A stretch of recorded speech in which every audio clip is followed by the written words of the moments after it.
ونصلي ونسلم على رسوله الكريم أما بعد فأعوذ بالله من الشيطان الرجيم بسم الله الرحمن الرحيم وربك يخلق ما يشاء ويختار صدق الله العظيم وصدق رسوله النبي الكريم الأمين إن الله وملائكته يصلون على النبي يا أيها الذين آمنوا صلوا عليه وسلموا تسليما اللهم صل على سيدنا ومولانا محمد وآل سيدنا وأصحاب سيدنا ومولانا محمد وبارك وسلم عليه. السلام علیکم ورحمۃ اللہ وبرکاتہ. اللہ تعالیٰ جل مجدہ الکریم ارشاد فرماتا ہے وَرَبُّكَ يَخْلُقُ مَا يَشَاءُ وَيَخْتَارُ. اے محبوب صلی اللہ علیہ وسلم، آپ کا رب جو چاہتا ہے پیدا فرماتا ہے اور جسے چاہتا ہے پسند فرماتا ہے.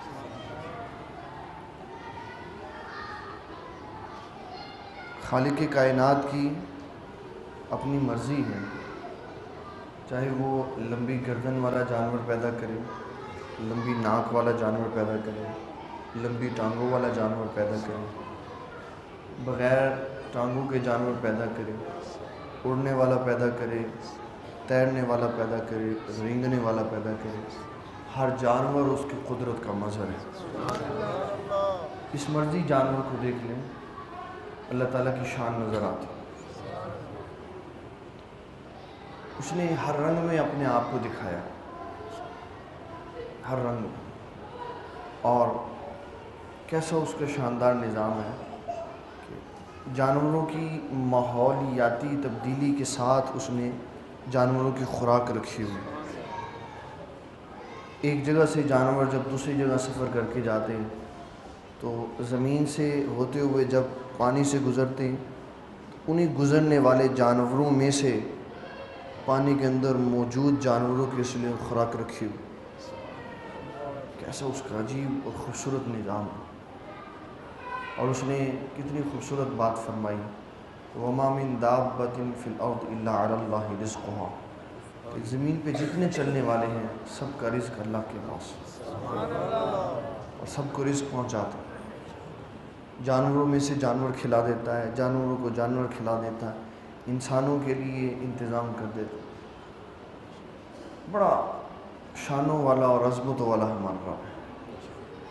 نبی کریم صلی اللہ علیہ وسلم آپ کے پیارے صحابی حضرت انس بن مالک رضی اللہ تعالیٰ عنہ ارشاد فرماتی ہیں کہ بڑی تفصیلی لمبی سی حدیث ہے، میں اس کا آخری حصہ سنانے لگا. اللہ تعالیٰ جل مجدہ الکریم نے بڑی مخلوقات پیدا فرمائی اور ہر مخلوق میں سے کسی نہ کسی شے کو اللہ نے پسند کی. اسی طرح اللہ تعالیٰ نے 12 مہینے بنائے. 12 ان مہینوں میں سے اللہ تعالیٰ نے 4 مہینوں کو پسند فرمائے: محرم الحرام، رجب المرجب، شعبان المعظم اور رمضان المبارک. اور ان سارے مہینوں میں سے 4 کو پسند کر کے شعبان المعظم کو سارے مہینوں کا سردار بنا دیا. سارے مہینوں کا. اب یہ سردار کیا بنا دیا؟ کیا معنی ہے اس کے سردار بنانے؟ کیا وہ حاکم بن گیا سارے مہینے؟ مطلب یہ ہے کہ سارے 12 کے 12 مہینوں میں افضل ترین مہینہ شعبان المعظم کا. افضل ترین مہینہ شعبان المعظم. اور رجب المرجب کو اللہ تعالیٰ نے اپنا مہینہ کہا. اور اس کی تشبیہ کیسے بیان فرمائی؟ فرمایا جس طرح کتابیں اللہ تعالیٰ نے نازل فرمائیں، صحیفے نازل فرمائے اور پھر قرآن مجید نازل فرمایا، تو قرآن مجید کو 110 صحیفوں اور 4 کتابوں، 3 کتابوں پر جتنی فضیلت حاصل ہے، شعبان المعظم کو اسی طرح سارے مہینوں پر فضیلت حاصل ہے. اور پھر فرمایا کہ نبی صلی اللہ علیہ وسلم کو جس طرح سارے رسولوں پر فضیلت ہے، اس طرح شعبان المعظم کو سارے مہینوں پر فضیلت، اور پھر فرمایا کہ جس طرح اللہ تعالیٰ جل مجید الکریم کو ساری کائنات پر فضیلت ہے، رمضان المبارک کو سارے مہینوں پر ایسے فضیلت، خوبیاں رکھ دی۔ یہ اللہ تعالیٰ نے پیکیجز دی، کیا دیے؟ پیکیجز دی۔ اس مہینے میں یہ خوبی ہے، یہ کام کرو گے یہ ثواب ہوگا، اس مہینے میں یہ خوبی ہے، یہ کام کرو گے یہ ثواب ہوگا۔ ویسے انسان ساری رات عبادت کرتا رہے، سارا دن عبادت کرتا رہے، پورا مہینہ عبادت کرتا، جتنے بھی نفل پڑھے گا نفلی ثواب ہوگا، نفل پڑھنے کا ثواب ہوگا، لیکن ایک مہینے میں اللہ نے یہ بھی پیکیج دیا ہے، نفل پڑھو گے تو فرض کے برابر ثواب دو، اور فرض پڑھو گے تو 70 فرضوں کے برابر ثواب دو۔ یہ اس نے خوبصورت پیکیج دی، جس طرح عامر صاحب پیکیج دیتے ہیں عمرہ کرنے والوں کو، ٹکٹ لینے والوں کو، اللہ تعالیٰ بھی پیکیج دیتا ہے۔ اس کا مطلب ہے کہ جب کوئی نئی شے آتی ہے، نئی شے، تو لوگوں کی توجہ کا وہ مرکز بنتی ہے۔ جیسے ہماری بازار میں، مارکیٹوں میں ہوتا ہے، کوئی شے نہیں بک رہی نا، کوئی شے 70 روپے کی نہیں بک رہی، 70 روپے کی کوئی شے 100 کی قیمت لکھ دو اور 100 پہ کراس کر دو اور 50 لگا دو، اور 70 کی شے ہو تو لوگ آئیں گے۔ لیکن جو بڑی بڑی مارکیٹیں، بڑے بڑے ہیں، وہاں جتنی مرضی مہنگی کر دو، صرف تھوڑا سا ہنسا نیچے کر دو تو لوگ اس کو دیکھ کر نہیں نہ خریدنی ہوتی، لیکن سیل سمجھ کے خریدتے ہیں۔ یہ دکان والوں کی طرف سے پیکیج ہوتا ہے، دکان والوں کی طرف سے پیکیج ہوتا ہے جس کو لوگ خریدتے ہیں۔ تو اللہ تعالیٰ بھی پیکیج دیتا ہے تاکہ لوگ نیکی کریں، لوگ نیکی کریں۔ ایک نفل پڑھو ایک فرض کے برابر ثواب، ایک فرض پڑھو تو 70 فرضوں کے برابر ثواب۔ ہمارے ایک بڑے عظیم، بڑی شان والے بزرگ گزرے ہیں، ان کا نام ہے شیخ عبد القادر جیلانی۔ شیخ عبد القادر، پیر پیران شیخ عبد القادر جیلانی۔ وہ فرماتے ہیں کہ دن 3 ہوتے ہیں۔ کتنے ہوتے ہیں؟ 3۔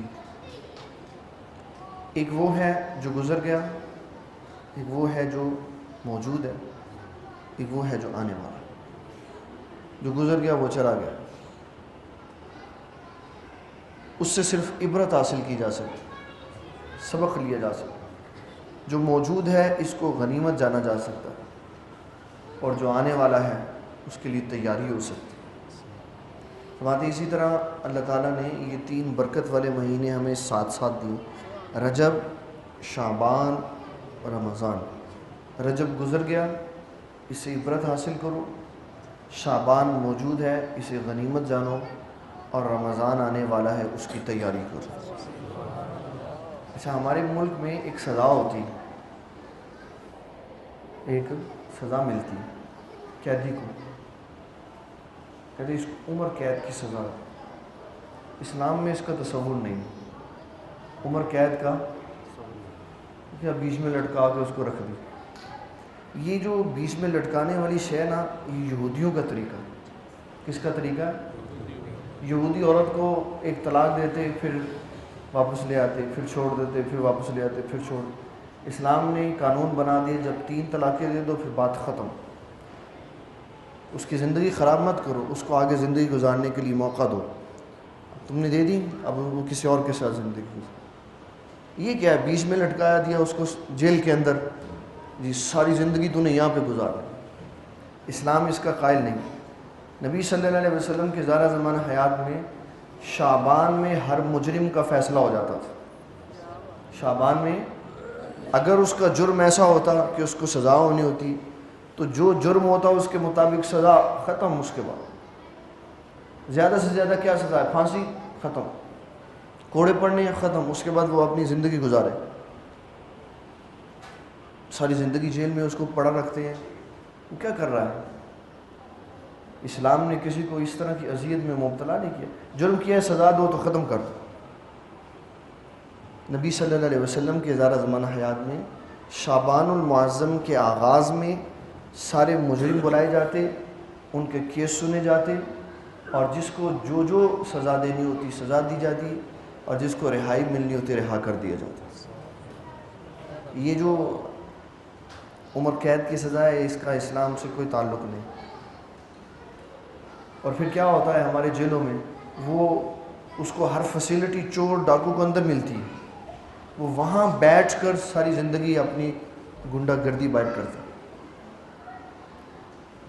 اور اسلام نے ہمیں یہ بتایا ہے کہ جب کوئی مجرم اور چور پکڑا جائے، لوگوں کے لیے اس کو باعث عبرت بناؤ، باعث عبرت بناؤ. ایسے ہی اسلام کسی کے ہاتھ نہیں کاٹتا، ایسے اسلام کسی کے پیر نہیں کاٹ دیتا، ایسے اسلام کسی کو معذور نہیں کر دیتا. اگر کسی کے پاس کھانا نہیں ہے تو وہ چوری کرتا ہے، اسلام اس کے ہاتھ نہیں کاٹتا. اسلام کہتا ہے اس کو کھانا کھلاؤ، پہلے اس کی ضروریات زندگی پوری کرو، اس کو گھر لے کے دو، اس کو نوکری لے کے دو. جب یہ پوری طرح ضروریات زندگی سے بھر جائے، پھر اس کے بعد یہ چوری کرتا ہے تو پھر یہ ناسور ہے، پھر اس کو سزا دو. تو جب کسی قوم کے جوانوں کے پاس کھانے کے لیے روٹی نہیں ہے اور پھر ان کو ڈراوا دیا جاتا ہے اسلام نافذ کرو تاکہ ان کے ہاتھ کاٹے جائیں، اسلام لوگوں کو معذور کرنے کے لیے نہیں، اسلام نافذ اس لیے کرو تاکہ لوگوں کو عزت سے کھانے کو روٹی مل جائے، رہنے کو عزت سے گھر مل جائے. اسلام لوگوں کو شعور دیتا ہے، لوگوں کو ان کا حق دیتا ہے. حضور صلی اللہ علیہ وسلم نے جو معاشرہ لوگوں کو اسلامی تعلیم و تربیت کے ذریعے دیا تھا، اس میں حاکم وقت کی آنکھوں میں آنکھیں ڈال کے بات ہوتی تھی، خوف نہیں ہوتا تھا. عمر بن خطاب رضی اللہ تعالیٰ عنہ جب آپ حاکم بنے، آپ نے فرمایا اگر میں صحیح کام کروں تو میری اتباع کرنا، اور اگر نہ کروں تو مجھے سیدھا کر دینا. تو ایک خاتون کھڑی ہوئی جس کی کمر آدھی جھکی ہوئی تھی، اس نے عصا پکڑا ہوا تھا. آپ کہنے لگی عمر اگر تم ٹیڑھے ہوئے نا تو اس عصا کی طرح میں تمہیں سیدھا کر دوں گا، اس عصا کی طرح میں تمہیں سیدھا کر دوں. وہ دلیری اور وہ جرأت کس نے دی تھی؟ اسلام نے دی تھی، اسلام نے دی تھی. وہ حوصلہ اسلام نے دیا تھا. حضرت عمر بن خطاب رضی اللہ تعالیٰ عنہ، آپ سے کسی نے پوچھا کہ آپ کو کس نے حکومت اور حاکم کا معنی سمجھایا، کس نے سمجھایا؟ آپ نے فرمایا وہ جب میں سفر شام سے واپس آ رہا تھا نا، وہ جنگل میں جو عورت جھونپڑی لگا کے بیٹھی تھی، اس نے مجھے بتایا ہے کہ حاکم کون ہوتا ہے. آپ نے فرمایا اس نے کیا کہا؟ اب جب سوال ہوا تو آپ نے اس کا جواب یہ دیا کہ میں ایک عورت کے قریب سے جھونپڑی میں سے گزرا، میں نے اس سے پوچھا کہ کیا تو اس غربت کے عالم میں یہاں رہ رہی ہے، تنہائی میں، تیری اس حالت کا عمر بن خطاب کو علم ہے؟ تو وہ کہنے لگی یہ حاکم کا کام ہے وہ اپنی رعایا کے حالات کی خبر رکھے، میرا کام نہیں ہے کہ میں جا کے اس کو اطلاع دوں کہ میں کس حالت میں ہوں. یہ اس کا کام ہے کہ وہ اپنی رعایا کا خیال رکھے کہ اس کی رعایا کس کیفیت میں وقت گزارے. کوئی بندہ عوام کی خدمت کرنا چاہتا ہے، جب تک وہ دین اسلام نہیں سیکھے گا، جب تک وہ رسول اللہ صلی اللہ علیہ وسلم کے صحابہ کی زندگیوں کا مطالعہ نہیں کرے گا، وہ صحیح طور پر صحیح انسان ہی نہیں بن سکتا. صحیح حاکم بننا تو بڑی دور کی بات ہے، صحیح انسان ہی نہیں بن سکتا. تو نبی صلی اللہ علیہ وسلم آپ عمر قید کسی کو نہیں دیتے تھے، جرم کیے سزا ہوئی بات ختم.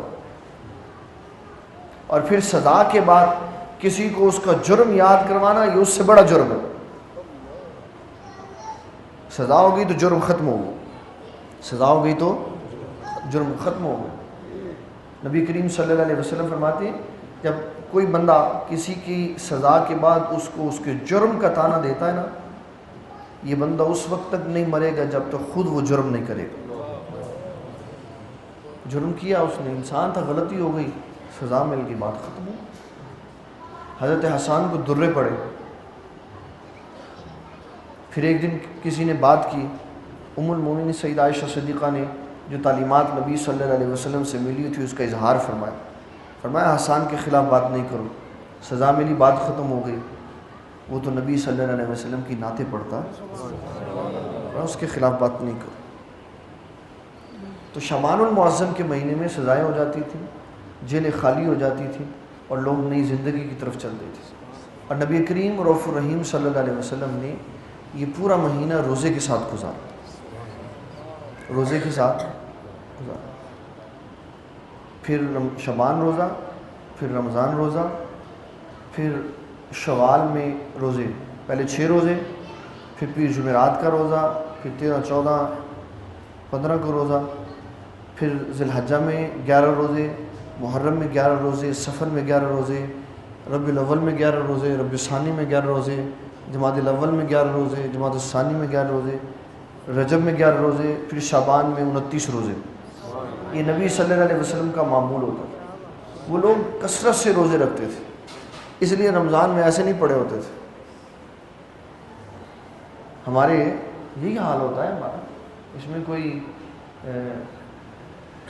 چھپانے والی تو بات نہیں ہے، سب اسی کیفیت میں مبتلا۔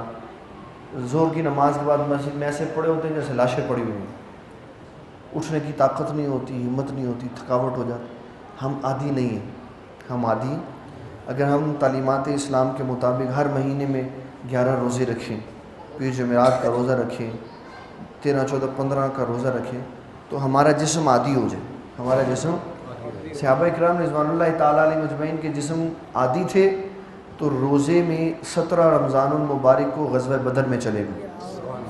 اگر عادی نہ ہوتے تو آدھے سفر میں بیٹھ جاتے۔ کچھ نبی صلی اللہ علیہ وسلم ساتھ تھے، ویسے ہی روزے نہیں لگتے تھے، کچھ انوار و تجلیات تھیں، کچھ نبی صلی اللہ علیہ وسلم کی تعلیمات ایسی تھیں۔ یہ اسلام ہمیں بتا رہا ہے کہ یہ مہینہ ہمارے پاس غنیمت ہے، ہمارے پاس شعبان کا مہینہ غنیمت ہے۔ اس مہینے میں ہمیں اپنے جسم کو عادت ڈالنی چاہیے روزہ رکھنے کی، تاکہ رمضان المبارک میں یہ عادت کیوں ڈالیں، یہ عادت کیوں ڈالیں؟ گرمیوں میں اور سردیوں میں وقت بدلتا ہے۔ آج کل جو روزے ہیں وہ 16-17 گھنٹے کے، اگر ایک دن میں نے روزہ رکھا نہیں نبھایا گیا، ٹوٹ گیا، تو اگلے دن پھر کوشش کرو، اگلے دن پھر کوشش کرو، پھر نہیں نبھایا گیا پھر کوشش کرو۔ پورے مہینے میں جب کوشش کرتے رہیں گے تو عادت ہو جائے گی۔ جب رمضان المبارک داخل ہوگا تو سارا رمضان آرام اور سکون سے گزر جائے گا۔ اور اگر رمضان المبارک میں روزہ رکھا نہ نبھایا گیا، ٹوٹ گیا، تو کفارہ دینا پڑے گا۔ اور رمضان المبارک میں نبی صلی اللہ علیہ وسلم فرماتے ہیں جو بندہ جان بوجھ کر ایک روزہ چھوڑ دے، کتنا؟ جان بوجھ کے، کوئی مریض ہے، مسافر ہے تو اس کی بات الگ، ویسے جان بوجھ کے کوئی ایک روزہ چھوڑ دے، پھر وہ سارا زمانہ روزے رکھتا، وہ ثواب نہیں مل سکتا جو ایک فرضی روزے پہ اللہ تعالیٰ نے عطا فرمایا۔ اس لیے یہ پریکٹس ہے۔ اللہ تعالیٰ ہمیں دین کا فہم عطا فرمائے اور نبی کریم صلی اللہ علیہ وسلم کی تعلیمات کے مطابق زندگی گزارنے کی توفیق عطا فرمائے۔ وما علینا الا البلاغ۔